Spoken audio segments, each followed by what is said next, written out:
così contento quando una persona a cui voglio molto bene, come Pierluigi Bersani, si è arrampicato sui tetti della facoltà di architettura a Roma. Ero veramente contento.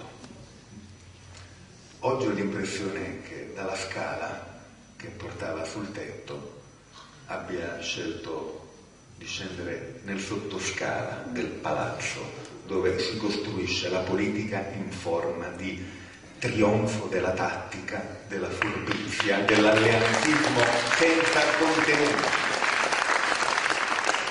con anche un obiettivo che mi riguarda, esplicito, e che unisce tante anime del Partito Democratico, che io possa essere il leader della sinistra radicale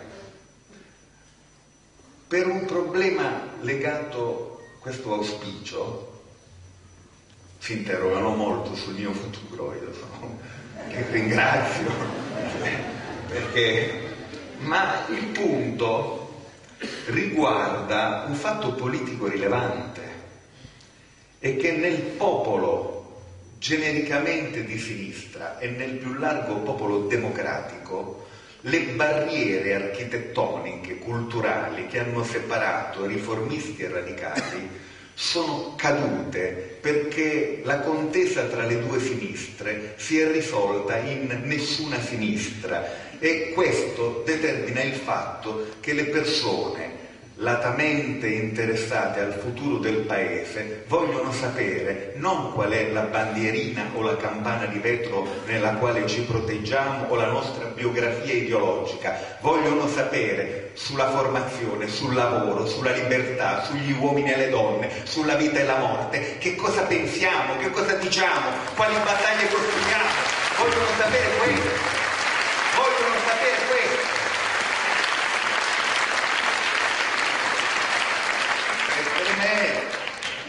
Per me la possibilità di rimescolare le carte e l'insoddisfazione nei confronti della sinistra delle etichette è molto forte. Io sono uno che pensa che la parola sinistra da sola non sia sufficiente per alludere alle culture e ai percorsi necessari per il cambiamento. Ho voluto, mi sono battuto perché un nuovo soggetto politico a cui abbiamo dato vita avesse 3 nomi: sinistra, ecologia e libertà. 3 nomi, non uno. Dice, ma come?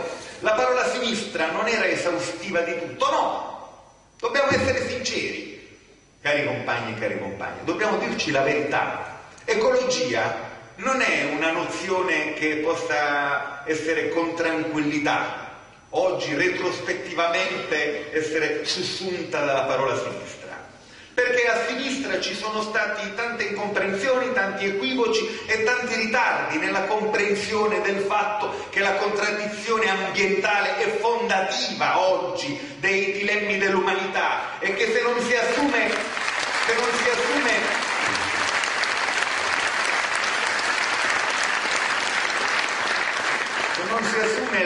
la difesa del creato, della biodiversità, e se l'ecologia, invece di diventare una specie di correttore dell'economia, come lo smacchiatore, l'ecologia deve diventare il fondamento di una nuova economia, la conversione del modello di sviluppo.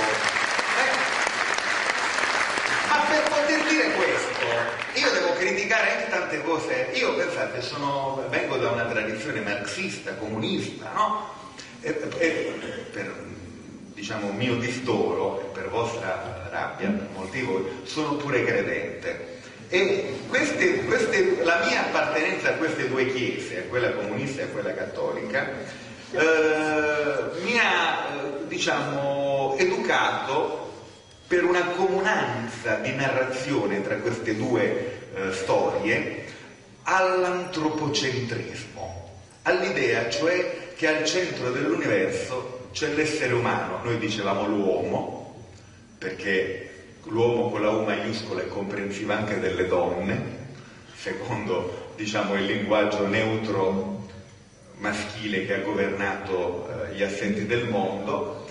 E quindi la natura, gli animali, tutto, il mondo della flora e della fauna, le pietre, tutto è funzionale alla signoria dell'uomo. Oggi io mi sento invece disperato quando penso alla violenza nei confronti degli animali, quando vedo le balene massacrate, quando vedo gli orsi bruni in Cina seviziati perché il loro midollo serve per l'industria cosmetica, quando vedo gli elefantini della Thailandia torturati per essere trasformati in giocattoli per il rincoglionimento del turismo di massa, che ha bisogno di vedere gli elefantini che fanno le scimmiette, poi le scimmiette magari che fanno gli elefantini, penso che l'antropocentrismo è un gancio che mi trattiene in un mondo passato e che invece devo metterlo in discussione, devo effettivamente discutere del creato e di tutte le creature secondo punti di vista nuovi e lasciarmi attraversare dalle domande e dalle culture di chi addirittura mi sfida parlando dei diritti degli animali. Potete immaginare quando 20 anni fa mi hanno messo in mano un libro di un americano, di un sociologo americano, il cui primo capitolo era sul tormento della povera aragosta bollita viva, no? Potete immaginare io, innamorato, giustamente, mica sbagliavo, della lotta di classe e proteso verso il sole dell'avvenire, quale potesse essere in quel momento, diciamo, la mia passione per i tormenti dell'aragosta. Tuttavia, io penso che quella è una cosa fondamentale. L'altra cosa fondamentale è che noi abbiamo costruito tutto il nostro immaginario di sinistra storica sui luoghi dell'industria. Avevo 13 anni, scusate un po' di... Quando sono andato pioniere nel mondo dell'Est e ho partecipato a Berlino Est a un concorso di pittura. Gli amici miei mi hanno fatto vedere queste foto imbarazzanti. E io ho disegnato la sagoma di una fabbrica, un camino, il fumo che usciva da quel camino, e ho scritto una parola, sciopero, e il camino era per me l'icona del progresso e il fumo era... Che ne sapevo io delle diossine, dei furani, delle polveri sottili, no? Ma c'è voluta una straordinaria battaglia che è stata anche di una parte del sindacato, di una parte del movimento operaio, come si è visto per esempio a Porto Marghera. Ma non si può dire che la cultura ufficiale della sinistra storica sia stata così propensa ad accogliere la sfida ecologista come non un tema della convegnistica domenicale, ma come un tema fondativo dell'idea del cambiamento. Oggi noi questo appuntamento non lo possiamo più rimandare, perché c'è quella macchia di petrolio nel Golfo del Messico che ci chiede di fare i conti con tutte le nostre pigrizie culturali. Là c'è la cartina di tornasole della verità delle nostre ansie di cambiamento. La questione ambientale è al centro di qualunque visione di futuro. E poi c'è l'altra parola. La parola sinistra contiene la parola libertà. No, è un rapporto contraddittorio. La sinistra è anche l'idea che c'è un fine supremo che giustifica mezzi brutali che talvolta sono la soppressione della libertà degli altri. E noi siamo giunti così impreparati al tema della libertà, perché lo abbiamo reso un santino, una oleografia, un racconto retorico, che Berlusconi si è completamente impossessato della nozione, l'ha resa come un efficace prodotto pubblicitario e la libertà va in onda nei suoi spot. siamo stati un po', diciamo così, prigionieri della nostra scarsa elaborazione, anche autocritica, e siamo rimasti senza parole. Poi la libertà di Berlusconi è quella, la sua personale, quella ricca di fantasia e di, diciamo, di epopee che abbiamo visto nel mondo immaginoso di Villa Certosa o di Palazzo Grazioli, ma la libertà che lui ci propina è quel che lui, su cui ha costruito un intero paradigma e un'intera organizzazione dell'immaginario, è la libertà che prevede il suo esercizio in ciascuno di noi in quanto tendenzialmente proprietario di qualcosa o aspirante proprietario di qualcosa, aspirante proprietario del telecomando. E c'è una libertà più ricca di quella di avere 1000 canali televisivi da poter scegliere, a prescindere dal fatto, diciamo, che poi sono 2 i canali televisivi, Murdoch o Berlusconi sostanzialmente. Poi c'è qualche rara variante per i palati fini, però le minoranze, diciamo così, hanno bisogno di qualche contentino televisivo. Oppure la libertà della infinita proliferazione in forma di merce di qualunque risposta a qualunque tuo bisogno. Tu stai angosciato, ci sarà un farmaco contro l'angoscia.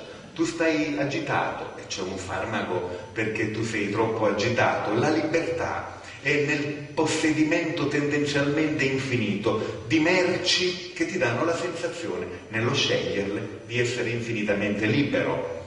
Noi non possiamo su questo pensare di essere eredi di una bella storia. Ci sono storie meravigliose, miliardi di esseri umani hanno combattuto chiamandosi comunisti, socialisti, non dandosi nome, per la libertà nel corso di tutto un secolo, vorrei dire nel corso dei millenni. Tuttavia, a sinistra c'è da fare i conti con una storia che non può essere, diciamo, considerata marginale. Io parlo di me, no? Noi comunisti avevamo un'abitudine straordinaria, quella di sceglierci i poster. No, mica ti mettevi il poster di Pol Pot, mica ti mettevi il poster di Enver Hoxha o di Ceausescu.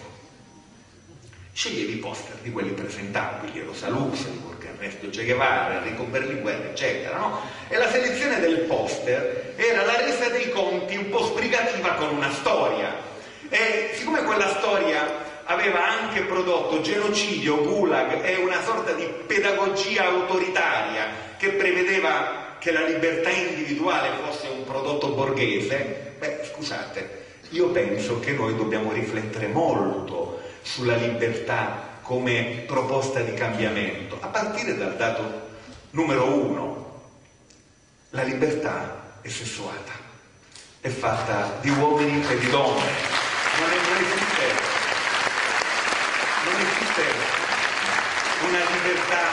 una libertà astratta. Perché non esiste? Ma perché il mio corpo, la mia anima, esercita la propria libertà in un contesto. Qual è il contesto delle nostre città? Qual è il contesto urbanistico, architettonico dei nostri luoghi del vivere associato? E qual è il contesto dell'organizzazione dei tempi? È un contesto o no tendenzialmente favorevole al primato, alla signoria di un maschio adulto produttore e produttivista, è del tutto sfavorevole ad altre figure, a cominciare dalle donne, la cui libertà è una libertà condizionata, come quella delle persone che sono in carcere.